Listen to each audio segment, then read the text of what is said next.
ఉక్రెయిన్తో సుదీర్ఘ యుద్ధం కొనసాగుతున్న తరుణంలో తెలంగాణ యువకుడు రష్యాలో చిక్కుకుపోయాడు. ఉద్యోగం పేరుతో దళారులు మోసం చేయడంతో అక్కడి యుద్ధ భూమిలో మహమ్మద్ అహ్మద్ తీవ్ర ఇబ్బందులు పడుతున్నాడు. ఇక ఉద్యోగం కోసం వెడితే అతడిని యుద్ధంలోకి దింపారు. హైదరాబాద్ కు చెందిన మహమ్మద్ అహ్మద్ ఉద్యోగాన్వేషణలో భాగంగా ముంబైలోని ట్రస్ట్ కన్సల్టెన్సీ యజమాని ఆదిల్ ను సంప్రదించాడు.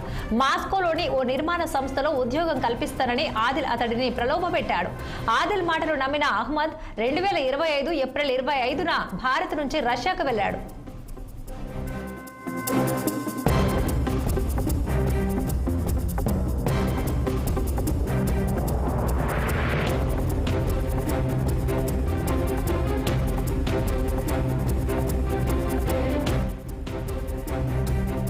అక్కడ అహ్మద్ కు ఏ పని ఇవ్వకుండా అతడితో పాటు మరో 30 మందిని దూర ప్రాంతానికి తరలించి బలవంతంగా ఆయుధాలపై శిక్షణ ఇచ్చారు.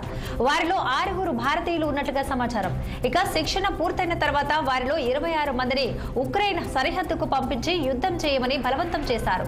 ఈ సమయంలో మహమ్మద్ అహ్మద్ సైనిక వాహనం నుంచి దూకి తప్పించుకోవడానికి ప్రయత్నించగా అతడి కుడికాలు విరిగిపోయింది. యుద్ధంలో పాల్గొనలేకపోతే చంపేస్తామంటూ రష్యా అధికారులు బెదిరిస్తున్నారని మహమ్మద్ అహ్మద్ తన సెల్ఫీ వీడియోలో తెలిపాడు. అహ్మద్ రష్యాలో చిక్కుకుపోవడంతో కుటుంబ సభ్యుల్లో ఆందోళన వ్యక్తమవుతోంది.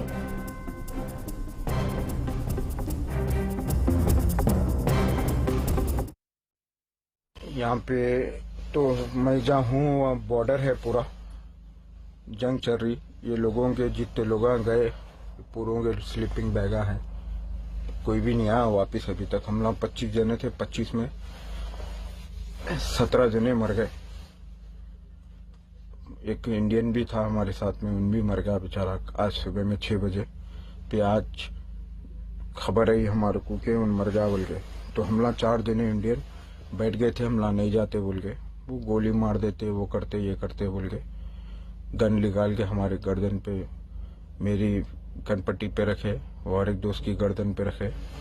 तू नहीं गया तो तेरे को यहाँ मार देते, बोल देते कि तेरे को ड्रोन लग गया, बम गिर गया तेरे ऊपर बोल के, तेरी बॉडी कहीं भी दफनाए थे बोल के ऐसा कर रहे। तो फिर 2 दोस्त रेडी हुए जाने के वास्ते।